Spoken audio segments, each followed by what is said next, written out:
जैसा कि आप जानते हैं, हमारी दारमा वैली सीरीज़ लगातार चल रही है, जिसमें हमने न्योला ग्लेशियर्स को देखा, जसोली आमा की इंस्पायरिंग कहानी को जाना, पंचाचोली पीक्स की मैजेस्टिक ब्यूटी को देखा।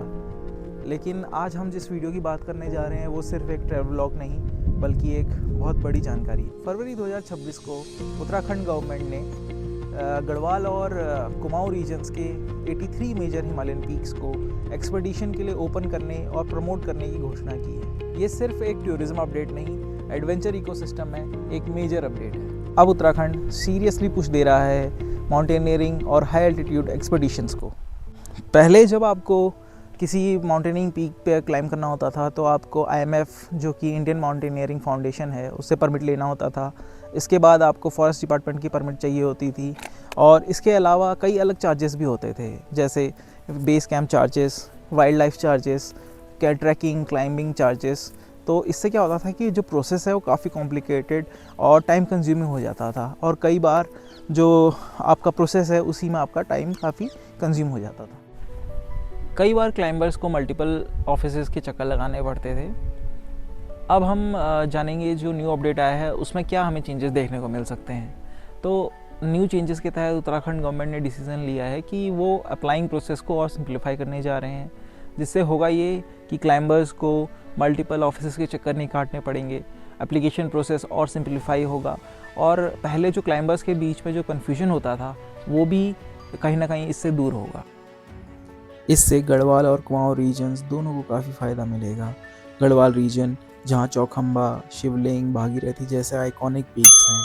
कुमाऊं रीजन, जहां पंचाचूली, नंदा देवी ईस्ट जैसे ड्रीम समिट्स हैं। इन दोनों रीजन्स को इंटरनेशनल माउंटेनियरिंग मैप पर एग्रेसिवली प्रमोट किया जाएगा। इससे फॉरेन क्लाइंबर्स और इंडियन इंडिपेंडेंट क्लाइंबर्स दोनों इस रीजन की तरफ काफ़ी अट्रैक्ट होंगे। ये फैसला क्लाइंबर्स की पॉकेट के लिए भी काफ़ी फ्रेंडली होने वाला है।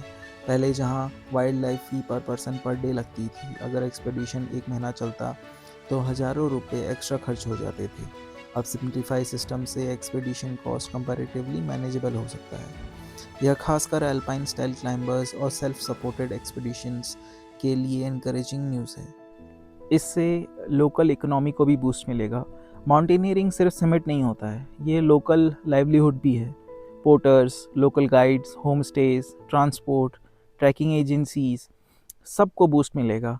हिमालयन वैली जैसे रिमोट एरियाज़ में इस डिसीजन से डायरेक्ट इकोनॉमिक इम्पैक्ट पड़ेगा, जहाँ लोगों की जीवन शैली और सुधर सकती है, और बाहर से आने वाले टूरिस्ट और माउंटेनियर्स को एक अलग एक्सपीरियंस मिलने की भी आशा है।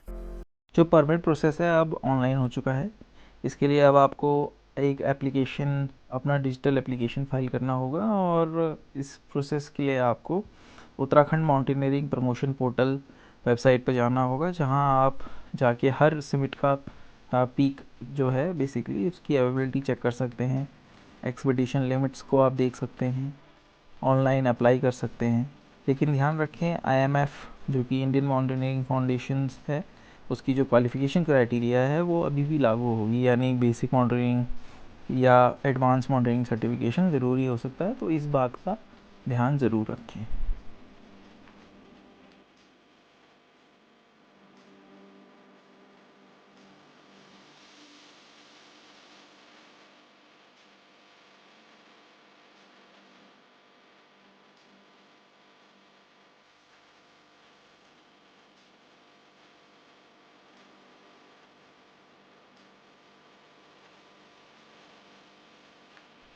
हिमालयन जो इकोसिस्टम है वो बहुत ही फ्रेजाइल है, तो इसके लिए जो माउंटेनियर्स हैं उनके लिए भी एक रिस्पॉन्सिबिलिटी बनती है कि वो इस फ्रेजाइल इकोसिस्टम का ध्यान रखें। Climate change, glacier retreat, unpredictable weather, ये रियलिटी है।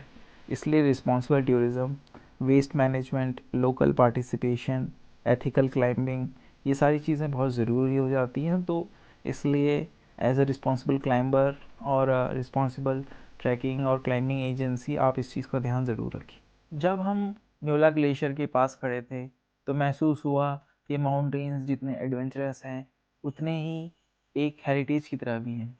तो अब जब 83 पीक्स को ओपन कर दिया गया है माउंटेनियस एडवेंचरस एक्टिविटीज़ के लिए, तो ये जितनी बड़ी एक अपॉर्चुनिटी है उतनी ही बड़ी एक रिस्पॉन्सिबिलिटी भी है। तो सवाल है, क्या आप अपनी next expedition, next hiking, next camping क्या उत्तराखंड में प्लान करेंगे? तो कमेंट में बताइए आपकी उत्तराखंड में फेवरेट एक्सपीडिशन डेस्टिनेशन कौन सी है। और अगर आपको हमारी दारमा वैली सीरीज़ पसंद आ रही है तो चैनल को लाइक करें, शेयर करें, सब्सक्राइब करें।